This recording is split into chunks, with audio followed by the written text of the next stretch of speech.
Espírito Santo. Amém. Em tempos normais, hoje deveria ser um dia de alegria para a Igreja toda. Imaginem a canonização de um Papa, coisa que não acontece normalmente cada 2 semanas.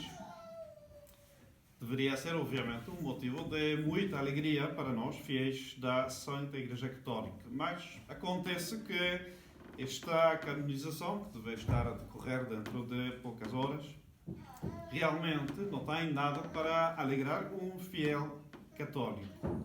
Uma tristeza de ver dizer uma coisa dessas desde o púlpito, mas é mesmo a realidade. De facto, quando vemos a vida de Paulo VI, que está proposto para ser um modelo, porque canonização é mesmo isto, um cânon em grego é uma regra, ou seja, algo que vai medir os outros, que vai também ser um instrumento para medir a santidade de futuros fiéis católicos, especialmente no caso de futuros papas. Esta canonização, além do facto de determinar que aquela alma estaria no céu, propõe esta pessoa, com todas as circunstâncias da sua vida, como um modelo a seguir para os fiéis católicos. Então, lá no caso, será que realmente podemos confiar nesta nova regra, nesse novo exemplo que o Papa Francisco pretende dar à Igreja, ou, pelo contrário, temos de ter muito receio daquele facto, daquela canonização que está a decorrer, pois, em qualquer momento em Roma? Obviamente nós temos, por causa das reformas que tiveram lugar, especialmente no pontificado de João Paulo II, receios sobre todas aquelas canonizações. Bom, há alguns santos que não temos qualquer dúvida que sejam realmente, porque realmente foram santos tradicionais, até beatificados muitas vezes por papas anteriores, e, bom, logicamente, a canonização deveria ser boa. Estou a pensar, por exemplo, no Padre Pio, por exemplo, que ninguém duvida que seja mesmo um santo. No entanto, pois não podemos confiar, como antes, não há uma infalibilidade deste acto de canonização por causa da degradação de todo o processo que foi feita no pontificado de João Paulo II. Porquanto, já não temos todas aquelas garantias, toda aquela sabedoria da Igreja que pedia muitas condições muito estrictas, muito severas, para realizar a canonização de uma pessoa. Hoje em dia, pois, são realmente processos muito simplificados e que terminam por uma fórmula que já não, em forma explícita, compromete o carisma da infalibilidade pontifícia. E então, obviamente, nós não tomamos, não é que duvidemos de todos e cada um deles, mas, por prudência, até a Igreja retomar aqueles juízos e aquelas canonizações, e segundo os princípios e os critérios tradicionais, não tomamos na liturgia, no culto público, pois, aqueles santos novos todos. É simplesmente uma medida de precaução para não estarmos a dar um culto a pessoas que realmente não merecem. Não vou dar nomes cá, mas são vários que podemos realmente duvidar da santidade real dessas pessoas. Quando nós temos um santo, temos de ver que esse santo não é apenas uma alma individual. Esse santo teve deveres respeito dos outros. E lá no caso de Paulo VI, foi uma pessoa que foi o Papa, ou seja, o chefe visível da Igreja. Portanto, a santidade dele deveria ser, além da sua santidade de vida pessoal, também uma santidade que se reflete, que se exerce dentro deste cargo de Sumo Pontífice. Ora, o Sumo Pontífice tem como primeiro dever a preservação da fé na Igreja. É mesmo o que Nosso Senhor tem dito no Evangelho segundo São Lucas, capítulo 22, versículo 32, confirmar os teus irmãos na fé. Ou seja, a primeira missão do Papa é a preservação da fé. Então, em relação a Paulo VI, obviamente, podemos relevar alguns pontos a favor dele, especialmente aquela encíclica Est Humanae Vitae, que permitiu, numa crise muito grave, pois, a reafirmar certas verdades importantes sobre à família e à moral conjugal, bom, que faz muito escândalo nos ambientes modernos, mas que o Papa reafirma. Também é o autor do famoso Credo do Povo de Deus, no qual pois, reafirma a fé católica, simplesmente, frente ao todo aquele ambiente progressista daquela época e que continua até hoje. Então, tem alguns actos que vão no bom sentido, mas não podem esconder ou disfarçar outros actos, muitos, que vão completamente no sentido oposto. Primeiro do que nada, temos de relembrar que Paulo VI é o Papa que levou até o fim, é um fim bastante triste, o Concílio Vaticano II, que é a causa principal de toda aquela situação da Igreja. E é tanto mais curioso do que ele próprio constatou explicitamente, em discursos vários, pois constatou o desastre que ele próprio tinha provocado. Há muitas citações de Paulo VI que demonstram que ele ficou até assustado do resultado. Mas, no entanto, não fez nada.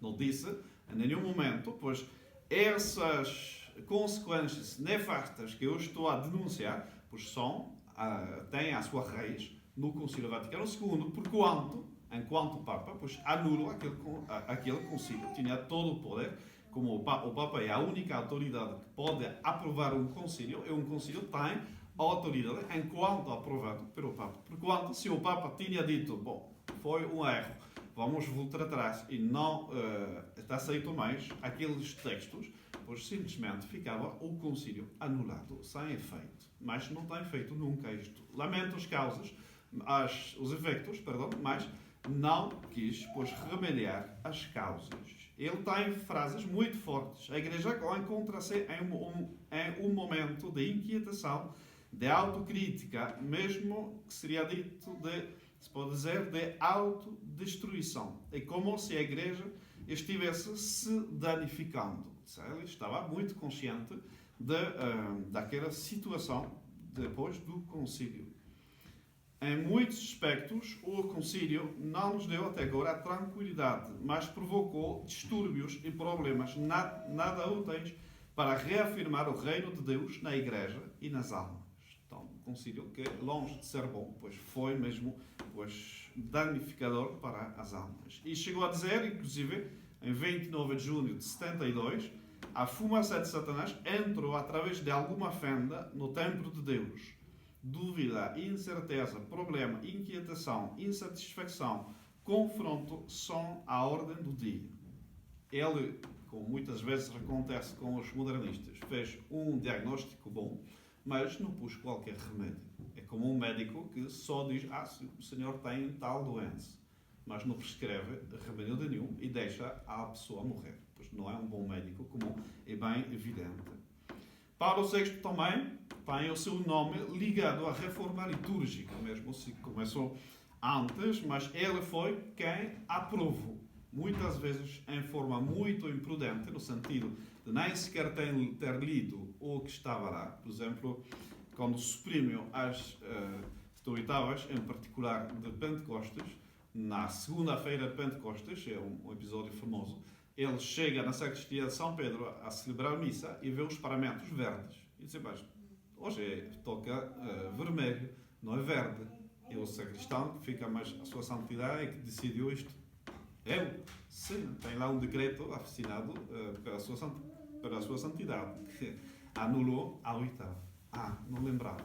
Ou seja, a gente vê com um episódio destes a seriedade com que foi levada a cabo aquela reforma. O prelado Nini, que conduziu aquela comissão que fez o Missal Novo, estava orgulhoso de dizer que ele podia entrar no apartamento privado de Paulo VI em qualquer hora do dia e da noite e fazer assinar o que for. Então, realmente, uma reforma que, primeiro do que nada, foi levada de uma forma muito leve, muito imprudente, pela máxima autoridade da Igreja, que confiou totalmente num prelado que fazia exatamente o que ele queria. E depois, uma reforma que nós sabemos que se afasta, como se diz nesse famoso exame crítico do professor da missa, os cardeais Ottaviani e Bacci, que denunciaram que se afasta o rito novo da missa de forma impressionante no todo como no detalhe da teologia católica da Santa Missa, como foi formulado na sessão 22 do Concílio de Trento. Então, uma missa que, como bem sabemos, é mais protestante do que católica e que leva, por sempre, aquela assinatura, aquele nome deste Papa que hoje em dia, pois, trata-se de canonizar, supostamente. E então, obviamente, quem fez um dano tão enorme à Igreja, com uma queda de vocações sacerdotais como nunca aconteceu antes na Igreja, devido, quando menos por 10, o número de sacerdotes extraordinários na Igreja cada ano, ou seja, que é uma coisa monstruosa, o abandono da frequentação da missa por parte dos fiéis.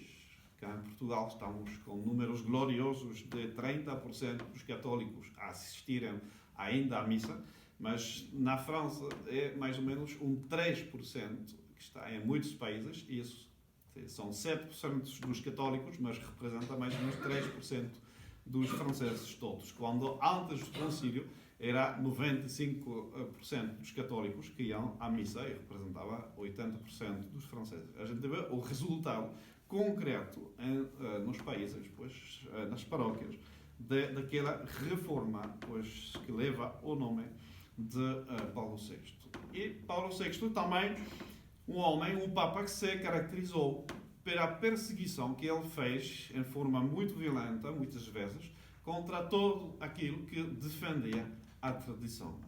São inúmeros os sacerdotes que foram perseguidos sem remédio, sem piedade, pois durante o seu pontificado, pelo simples crime de conservar a missa tradicional e não aceitar aquela reforma litúrgica. Bispos que morreram de tristeza. Há vários bispos espanhóis que morreram de tristeza por não terem o carácter, a força de carácter do nosso fundador e de resistir frente a frente ao Papa, mas morreram mesmo de tristeza.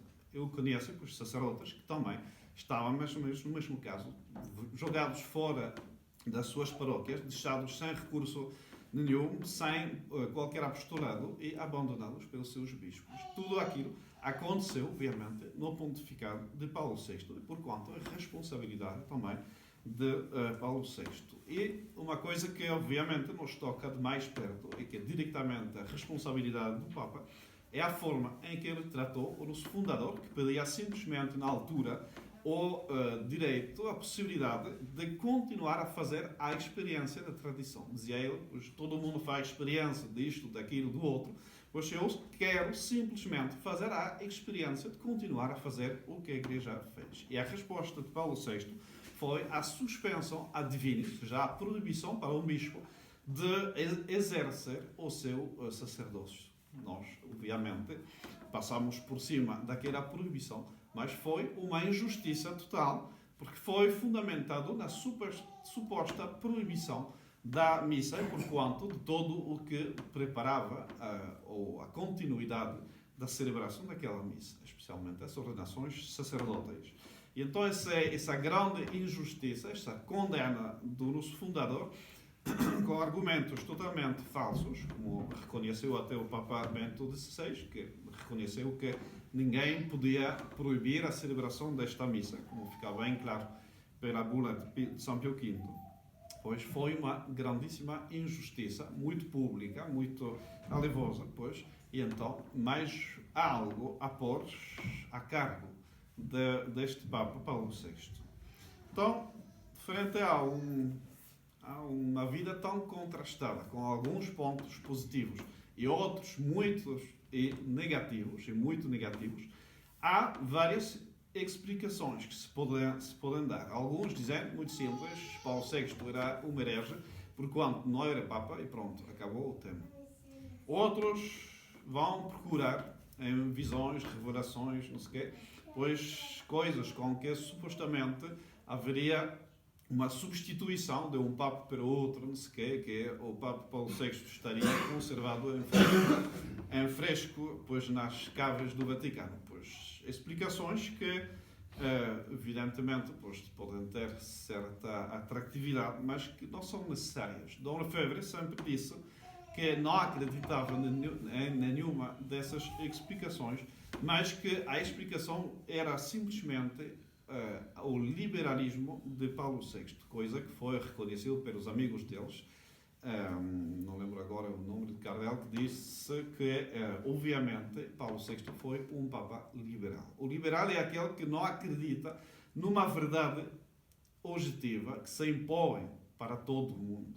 E então, ele é capaz de dizer uma palavra católica um dia, e outro dia, ou se calhar 5 minutos depois, pois afirmar praticamente todo pelo contrário. Temos um exemplo deste liberalismo e dessa forma de contradizer-se permanentemente com a supressão da língua latina como língua litúrgica do rito romano. Ele faz toda uma introdução muito bonita para explicar a importância e a história do latim dentro da Igreja. E diz que mesmo uma maravilha, um tesouro, etc. Então a gente acharia lógico, pois dizer, vamos reforçar e vamos conservar aquele tesouro.